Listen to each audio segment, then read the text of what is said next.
सावनेर तालुका मराठी पत्रकार संघाचे माजी अध्यक्ष तेजसिंग सावजी यांच्या अध्यक्षतेखाली झालेल्या या मासिक सभेत सावनेर तालुका मराठी पत्रकार संघाचे अध्यक्ष किशोर ढुंडेले, सचिव लक्ष्मीकांत दिवटे, उपाध्यक्ष निलेश पाटे, अनंता पडाळ, विकास दुरुंकर, जिल्हा प्रतिनिधी विजय पांडे आदी उपस्थित होते। विशेष निमंत्रित नील फार्मचे संचालक पुरुषोत्तम इखार आणि राजेश पवार यांच्या प्रमुख उपस्थितीत संपन्न झाला। या बैठकीत नवनियुक्त कार्यकारिणीकडे पदभार हस्तांतरित केल्यानंतर आणि नवनियुक्त सावनेर तालुका मराठी पत्रकार संघाच्या आगामी कार्यक्रम आणि उपक्रमाबाबत पत्रकार संघाच्या वतीने मोठ्या प्रमाणात वृक्षारोपण करून सामाजिक समस्या मांडून विशेषतः सामाजिक कार्याचे आयोजन करण्यात आले आणि जनतेला न्याय मिळवून देण्यासाठी पुढचे काम करू असे अध्यक्षांनी सांगितले। सर्व पत्रकार बांधवांनी आपले कर्तव्य पार पाडण्यासाठी एकजुटतेने काम केले पाहिजे असे सचिव यांनी आपल्या भाषणात सांगितले।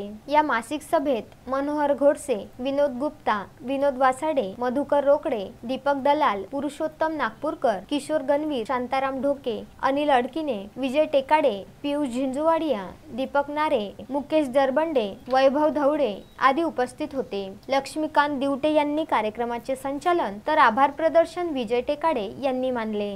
पियुष झिंजुवाडिया, विदर्भ न्यूज, सावनेर।